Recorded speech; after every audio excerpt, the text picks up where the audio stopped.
Dans la nature, l'hydrogène est lié à d'autres atomes et forme ainsi des molécules. Et donc, pour produire de l'hydrogène, il faut pouvoir fragmenter ces molécules. En fait, l'hydrogène n'est ni sale ni propre dans l'absolu, mais ça dépend de la façon dont on le produit.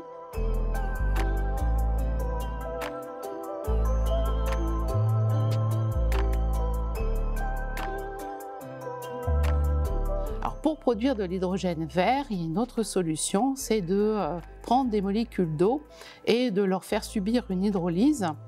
On obtient alors un hydrogène qui est relativement vert. Mais attention, il faut énormément d'électricité et d'énergie pour casser la molécule d'eau. Ce qui est un problème, c'est quand cette énergie est produite par du charbon, comme en Allemagne ou en Chine. Il faut donc que l'électricité produite soit une électricité verte pour qu'on considère que l'hydrogène vert soit totalement vert.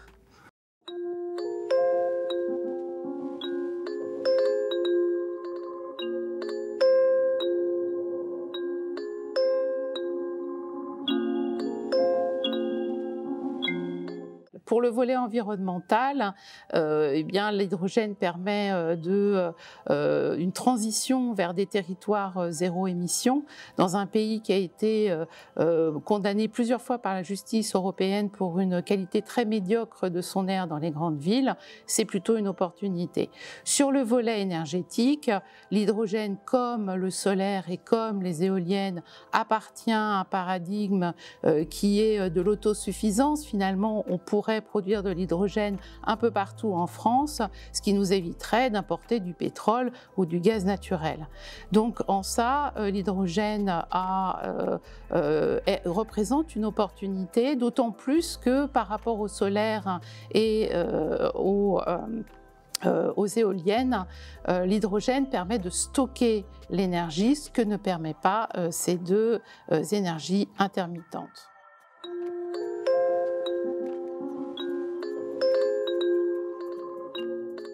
On pourrait s'éclairer grâce à de l'électricité produite par l'hydrogène, on pourrait se chauffer, on pourrait faire fonctionner des usines, mais c'est vraiment dans les transports que l'hydrogène a peut-être le plus de débouchés aujourd'hui.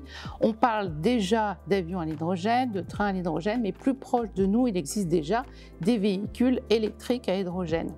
Alors, ces véhicules présentent des avantages par rapport aux véhicules électriques à batterie. Le temps de recharge est plus réduit, leur autonomie est plus longue et puis ils sont plus économes en métaux précieux.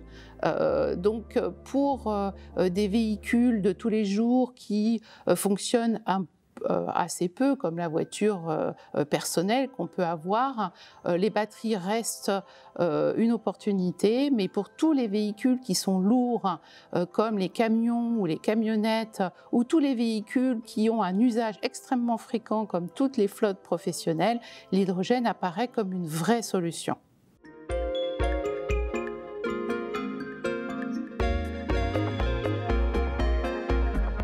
On en est vraiment au tout démarrage des transformations et surtout, ça sera une révolution complémentaire à la voiture électrique.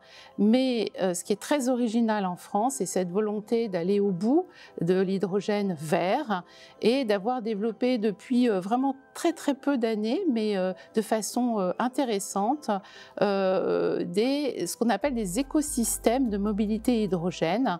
À peu près une vingtaine de territoires se sont lancés aujourd'hui en France. Alors ces écosystèmes ont deux versants.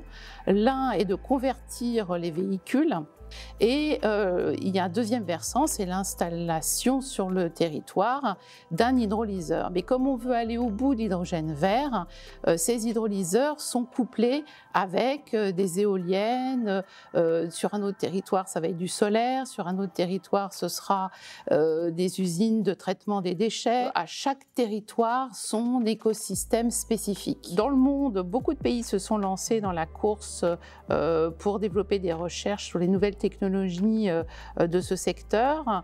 En France, on veut vraiment développer une filière industrielle. On a déjà des grands groupes, des PME, des startups qui sont très en pointe sur ce domaine.